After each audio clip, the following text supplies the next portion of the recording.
बांके बिहारी मंदिर का चमत्कार। बहुत समय पहले की बात है।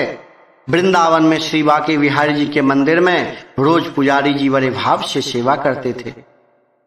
वे रोज बिहारी जी की आरती करते, भोग लगाते और उन्हें शयन कराते।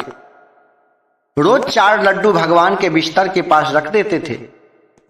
उनका यह भाव था कि बिहारी जी को यदि रात में भूख लगेगी तो वे उठकर इसे खा लेंगे।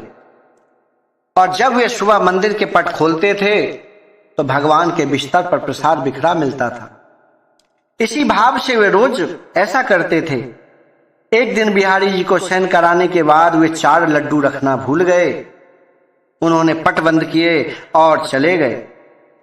रात में करीब 12 बजे जिस दुकान से वे 4 लड्डू आते थे उन बाबा की दुकान खुली थी। वे घर जाने वाले ही थे, तभी एक छोटा सा बालक आया और बोला, बाबा मुझे लड्डू चाहिए। बाबा ने कहा, लाला लड्डू तो सारे खत्म हो गए, अब तो मैं दुकान बंद करने ही जा रहा हूं। वह बोला, आप अंदर जाकर देखो, आपके पास 4 लड्डू रखे हैं। उनके जिद करने पर बाबा ने अंदर जाकर देखा तो उन्हें 4 लड्डू मिल गए, क्योंकि वे आज मंदिर नहीं गए थे। बाबा ने कहा, पैसे दो। बालक ने कहा, मेरे पास पैसे तो नहीं हैं, और तुरंत अपने हाथ से सोने का कंगन उतारे और बाबा को देने लगे। तो बाबा ने कहा, लाला पैसे नहीं है तो रहने दो, कल अपने पिताजी से कह देना, मैं उनसे उधार ले लूंगा। पर वे बालक नहीं माना और वे सोने के कंगन दुकान में फेंक कर चला गया।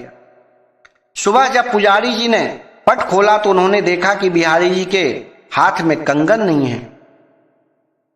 यदि चोर भी चुराता तो केवल एक कंगन ही क्यों चुराता। थोड़ी देर बाद सारे मंदिर में बात फैल गई। जब उस दुकानदार को पता चला तो उसे रात की बात याद आ गई। उसने अपनी दुकान में कंगन ढूंढवाया और पुजारी जी को दिखाया और सारी बात सुनाई। तब पुजारी जी को याद आया कि रात में मैं लड्डू रखना ही भूल गया था, इसलिए बिहारी जी स्वयं लड्डू लेने गए थे। यदि भक्त कोई सेवा भूल जाए तो भगवान अपनी तरफ से उसे पूरा कर लेते हैं। बोलिए वृंदावन बिहारी लाल की जय, राधा रमन की जय।